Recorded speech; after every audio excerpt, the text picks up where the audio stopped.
Finding more to the story.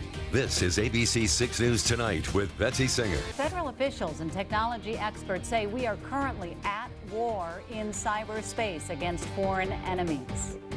A new FBI bulletin warning that cyber criminals are targeting U.S. elections infrastructure and will likely continue or at least increase their activity in the lead up to our midterm elections come November. It comes as a top FBI official warned a congressional committee recently that Russian scanning is coming in efforts to gain access to government computer systems and how that has increased just in the past month. Matt Malone is a cybersecurity expert. He's the director with a company called Vistrata. Before we get into the cyber attacks, Russian hackers, and how this could affect our elections and our voter integrity in this country, Matt, I want to talk about what you're currently doing in Alabama. You help on the federal level.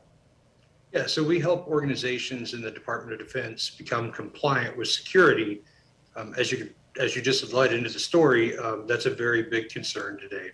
Well, what is the government looking for right now from companies like yours? Because you're not the only one, I know, helping make sure that our computer systems and our software is safe. Right, so it's the CISA that you just mentioned. They put out a shields up, right? Everybody needs to be diligent. Everybody needs to be kind of awake and look at their security posture. And unfortunately, currently today, we are far from it. You're working with the Department of Defense. How much can you get into and talk about what it is that you're currently doing? Well, we're helping defense contractors, again, harden and tighten their security. So it is a daunting task because there are 500,000 companies in the defense industrial base. Each one of those are starting to need to be certified in order to be secure with a program called CMMC, which is Cyber Maturity Model Certification. The DoD has stipulated that there are now rules of engagement for cyber that everybody has to meet up to. And again, a lot of people are far from it. In a number of these interviews that I do, especially maybe in the last year or so, as I've talked to people who specialize in cybersecurity or with things that go on the internet, what we have come to find out maybe in the last 10 years is that our laws have not been structured enough when it comes to crime on the internet. Is that changing?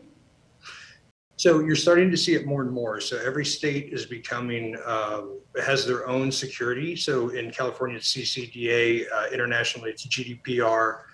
New York has their own cyber things. So you're starting to see a state-by-state change. But the problem with that is a state-by-state, companies have a hard time matching up to those regulations. So therefore, it's a nice try, a nice effort, but it needs to be unified. Not only that, but when we track IP addresses, I think most people know what that means. You can try to track something to a computer, to somebody's home if they have hacked into your personal information. But on the much grander scale, when we're talking about election systems, state by state, or the federal government and their system, trying to track down these criminals is really hard. They can really throw anybody off as to where they're located. So how much do we know about where these hacks are coming from, because we keep blaming the Russians? Well, so there are local native hacks. So hackers that hack within the United States typically get arrested, right? The hackers that happen overseas, I was working with the FBI on a case of an incident that involved a gold company. And the attacker was in Vietnam. They were hacking into the company, sending out $10,000 worth of gold per month. And when we knew who it was, we knew where he lived, we knew everything about him. The FBI actually sent someone from that local office to go talk to him, and they would not release that person. Wow. They would not allow us to take him into custody. How much better are we getting? Are you getting? Are companies like yours getting to being able to stop these large, more massive type scaled attacks? I wish I had some good news for you, but I do not. Oh, no. It is, I think the organization's security is an afterthought to most organizations. They're so busy doing business, it's hard to think about security. But the next war is not going to be about atoms, right? It's not going to be nuclear. It's going to be more of electrons. Even if you take what's happening in Ukraine, before a tank crossed the border, before a soldier stepped foot, the first thing that they did was they attacked the government websites, they attacked the commerce, the banking, and then they attacked other systems within their infrastructure. So it's a telltale sign of what would come towards us. Well, let's stay on that right there. How much chaos could Russia or another country create if they launch a cyber war with our country? So it's happened and it's happening. So I call it the David versus Goliath, right? We're Goliath, but you don't have to have a big army to cripple America. I mean, you saw that with the Colonial Pipeline. You saw that with the meatpacking company.